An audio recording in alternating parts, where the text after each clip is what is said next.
This is Family Bible Reading Fellowship. We are reading together from the book of Genesis. Genesis chapter 32.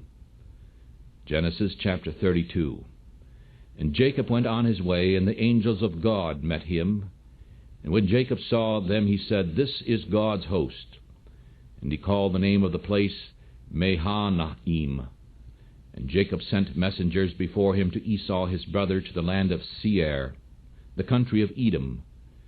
And he commanded them, saying, So shall you speak to my lord Esau. Your servant Jacob says thus, I have lived with Laban and stayed until now. And I have oxen and asses and flocks and men servants and women servants. And I have sent to tell my lord that I may find grace in your sight.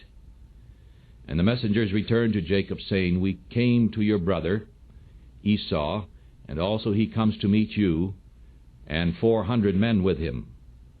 Then Jacob was greatly afraid and distressed, and he divided the people that were with him, the flocks and the herds and the camels, into 2 bands. And he said, If Esau comes to the one company and strikes it, then the other company which is left shall escape. And Jacob said, O God of my father Abraham, and God of my father Isaac, the Lord who said to me, Return unto your country and to your kindred, and I will deal with you, I am not worthy of the least of all the mercies and of all the truth which thou hast shown thy servant.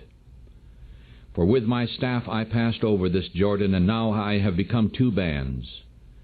Deliver me, I pray thee, from the hand of my brother, from the hand of Esau. For I fear him, lest he come and strike me, and the mother with the children.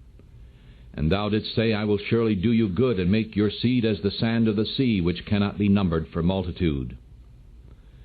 And he lodged there that night, and he took of that which came to his hand a present for Esau his brother, 200 she-goats, 20 he-goats, 200 ewes, and 20 rams, 30 milk camels with their colts, and 40 cows and 10 bulls, 20 she-asses and 10 foals. And he delivered them into the hands of his servants, every drove by themselves. And he said to his servants, Pass over in front of me, and put a space between drove and drove.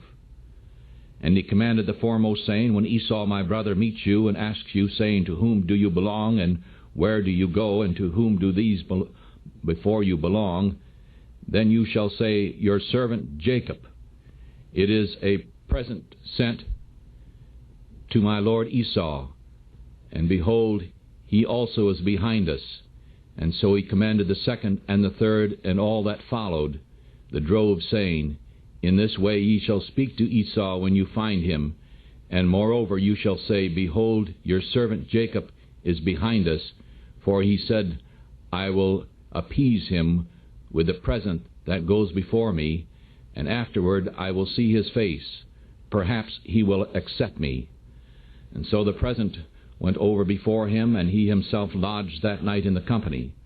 And he rose up that night, and took his 2 wives and his 2 women servants, and his 11 sons, and passed over the ford Jabbok. And he took them, and set them over the brook, and sent over what he had. And Jacob was left alone, and a man wrestled there with him until the breaking of the day. And when he saw that he did not prevail against him, he touched the hollow of his thigh. And the hollow of Jacob's thigh was out of joint as he wrestled with him. And he said, Let me go, for the day breaks. And he said, I will not let thee go, except thou bless me. And he said unto him, What is your name? And he said, Jacob. And he said, Your name shall no longer be called Jacob, but Israel.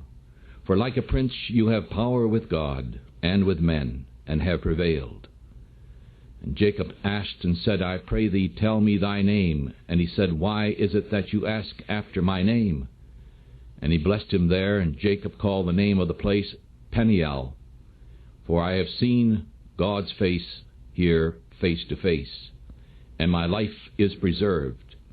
And as he passed over Penuel, the sun rose upon him, and he limped upon his thigh. Therefore the children of Israel do not eat of the sinew which shrank, which is upon the hollow of the thigh, until this day, because he touched the hollow of Jacob's thigh in the sinew that shrank. Chapter 33. Genesis chapter 33. And Jacob lifted up his eyes and looked, and behold, Esau came, and 400 men with him. And he divided the children unto Leah, and unto Rachel, and unto 2 handmaids, and he put the handmaids and their children first, and Leah and her children afterward, and Rachel and Joseph last. And he passed over in front of them, and bowed himself to the ground 7 times, until he came near to his brother. And Esau ran to meet him, and embraced him, and fell upon his neck, and kissed him. And they wept. And he lifted up his eyes, and saw the women and the children, and said, Who are these with you? And he said, The children which God has graciously given your servant. Then the handmaidens came near, they and their children, and they bowed themselves. And Leah also and her children came near, and bowed themselves. And afterward Joseph came near, and Rachel, and they bowed themselves. And he asked, What do you mean by all this drove which I met? And he said, These are to find grace in the sight of my Lord. And Esau says, I have enough, my brother, keep what you have yourself. And Jacob said, No, I pray you, if now I have found grace in your sight, then receive my present at my hand. For therefore have I seen your face as though I had seen the face of God, and you were pleased with me. I pray you, take my blessing that is brought to you, because God has dealt graciously with me, and because I have enough. And he urged him, and he took it. And he said, Let us take our journey, and let us go, and I will go before you. And he said to him, My Lord knows that the children are tender, and the flocks and the herds with young are with me. And if the men should overdrive them one day, all the flocks will die. I pray you, let my Lord pass over before his servants, and I will lead on softly, according as the flocks that go before me and the children are able to endure, until I come to my Lord, to Seir.